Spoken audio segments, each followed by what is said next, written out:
Саламатсыздарбы? Эгер сиз бул материалды көрүп жатсаңыз, анда Кайрымдуу бол коомдук фондунун официалдуу YouTube каналындасыз.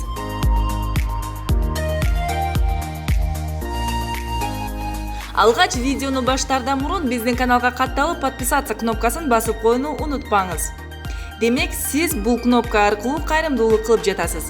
Анан албетте коңгуроону күйгүзүүнү унутпаңыз, себеби биздин видеолорду алгачкылардан болуп көрө аласыз. Бул сиз үчүн өтө оңой, а биз үчүн абдан маанилүү.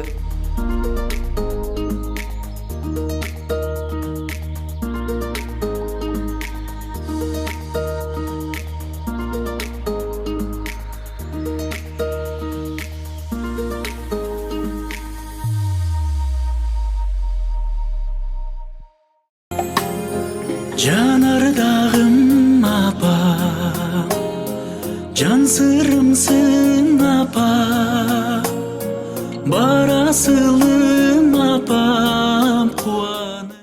Құдай болса, сіздер деме көрі күттіріп, қызалатып Ай, отырып жоқ, кетші. наурат бізге күн өтті, наурат жақшы күн өтті. Бұйырса. Эми белиңерге күч келдір бегіле. Құдай болса, мінтіп еке қачықсаң ұршыға сүйіріп, жашына қалам еткіле. Жалпыңыздарга маалым болгондой, Кайрымдуу бол коомдук фондунун Бекер магазини бар. Дал ушул жерге жардам сурап кайрылган бүгүнкү эки эне тууралуу сөз болот. Алгач биринчи энебиздин май баласына эгиздин түгөйүнө атайын спец коляска тапшырылды. Bağbanımsın ata, zor bağımsın ata.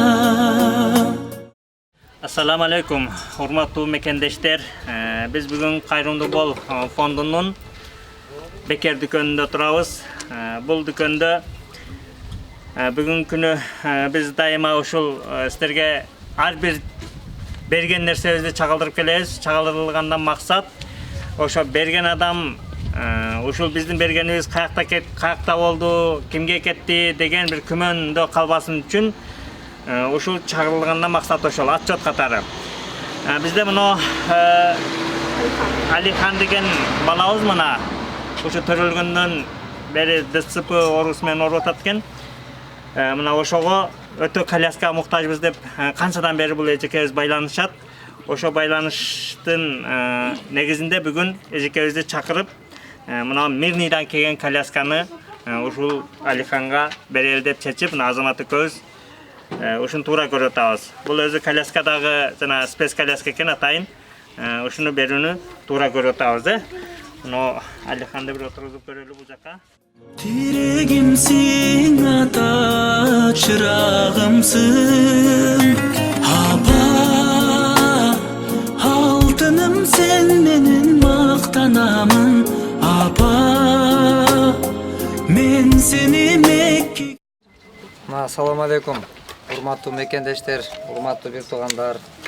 Биздин бүгүнкү күндө бул аракетибиз аяр мамиле менен бирибизге болгон сый урматыбыз, бир келген дүйнөдө конокпуз. Бирок азыр мынакей карындаштарыбыз, монда кичинекей биздин мекендештерибиз, бөбөктөрүбүз биздин бүгүнкү күндө биз негизи милдеттүүбүз. Өзүбүздөн кийинки жаштарга көңүл буруу, мекен үчүн кызмат кылуу, динибиз үчүн, элибиз үчүн кызмат кылуу ар бирибиздин дегеле кандайдыр бир деңгээлде милдетибиз бар. Ошон үчүн мына ушул милдеттерди аткарыш, ушинтип жөлөк болуш. Биз бүгүн кайсыл бир адамдарга мына ушул мекендешке пайдабыз тийсе, мына бул карындашым дагы пайдасы көп адамга тиет, Кудай буйрса. Анткени бул кайтар дүйнөдөбүз.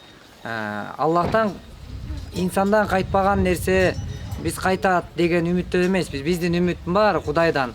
Ошон үчүн Кудай буйруса бүгүн ушул ишти жасап, мүмкүнчүлүк болуп турганда кылып койсок деп атабыз. Анан эми азыр бул жерде мына карындашыбыз дагы ушул эне болуп, балдарына мээрим төгүп, балдарын төрөп туруп, баягы өз мээримин төгө албай, бакпай таштап кеткен де энелер бар. Бирок ошолордун катарында мен ыраазычылык билдирем карындашым. Алла ыраазы болсун. Эрктүү, күчтүү айымдардын катарындасыңар. Ошол себептен мына бүгүн таштабай карап атасыңар.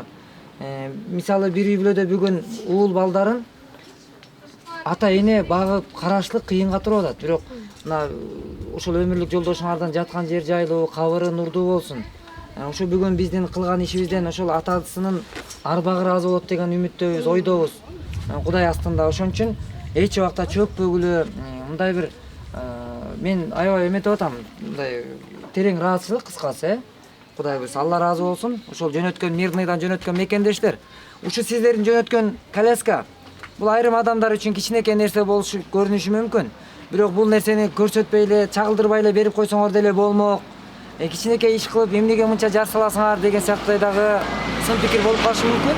Бирок биз Молдекем айткандай отчеттук негизде ишенимди көрсөтөйлү деп ушул ишти жасап атабыз. Алла ыраазы болсун, Мирныйдагы мекендештер, иштеген ишиңиздерди Аллах береке берсин, тапканыңыздар жакшылыкка жумшалсын.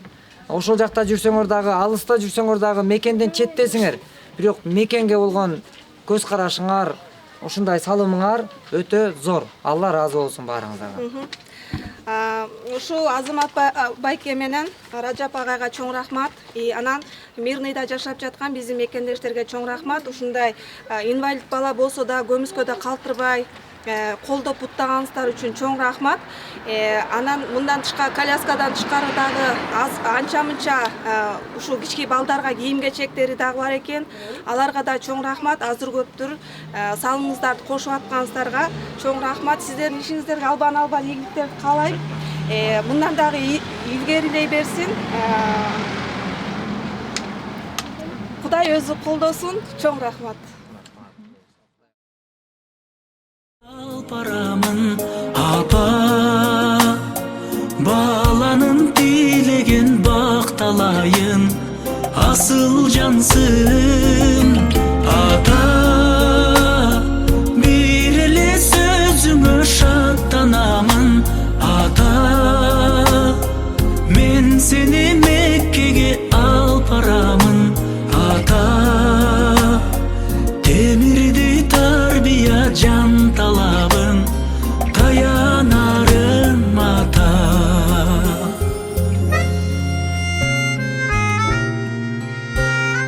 Өмүр берген мага. Карындашым, айтсаң, биздин мисалы азыр эми бул жашоо тагдыр аалам бүт баары Кудайдын буйругу менен да жазмыш, Кудайдын буйругу менен да баардыгы. Эми адам өзү каалабайт, эметип албайт да. Анан азыр үй бүлөлүк абал тууралуу да мисалы эметип койсоңор. Менин үй бүлөм тууралуу айтсам, жолдошум 2017 жылы 11 январда каза болгон. 3 балам бар. Улуу кызым 2009 жылкы 5 класска көчтүк. Ал эми бул балам эгиздин түгөйү. Күзүндө 6га чыгабыз. Азыркы учурда мен Жумгалда 4 күнүмдө жашайм. 3 балам ошол жакта багылуу, ошол жакта каралуу. Ата-энем жардамдашат. Көңүл бөлгөн мага, сезим берген мага, ай күнүмсүн корубасын апам, көп жашасын атам. Апам менен атам байлыгымсың апа, алтыным сен менен мактанамын.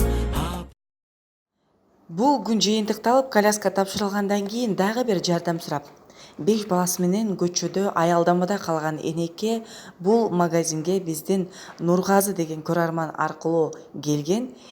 Жалгыз бой энеге керектүү кийимдер тапшырылып, аз да болсо жүзүнө жылмаюу тартуулаганга аракет кылдык. Я оказалась в очень трудной ситуации. Я с детьми осталась на остановке, на улице, спала ночью на улице. И вот парень один остановился, ворон уруп за детей. И нас к себе забрал. Его зовут Нургазы. Он нас привез в фонд. Вот сейчас мы детей одели. А как вы туда попали? На остановку? Без квартиры остались. Давайте эту информацию про мужа, про семью и так далее. Чтобы Муж у всем меня было сидит в понятно. данное время. Мама тоже в трудной ситуации, она снимает квартиру. Папу нет у меня. И поэтому сейчас некому помочь. Старший сын у него сейчас операция нужна на глаз тоже. Деньги ищем. Он слепнет по чуть-чуть. 4 детей. Вот такой трудной ситуации оказались. Сегодня вас одели, да? Да, вот одежду дали. Сейчас попозже на квартиру повезут. Куда я все, вот. Ошуга рахмат, Нургазыга рахмат, Азамат Бакиге рахмат. Вот такой фонд открыл. Людям помогает. Просто Минразм, да? Всё. А квартира откуда? Кто-то вам подарил или как? Нет, они хотят мне дать квартиру именно жилье. Азамат, что пожила, чтобы я не осталась на улице. Это с их Нургазы стороны. Байке или Азамат Байке? Это Азамат Баке, вот их фонд.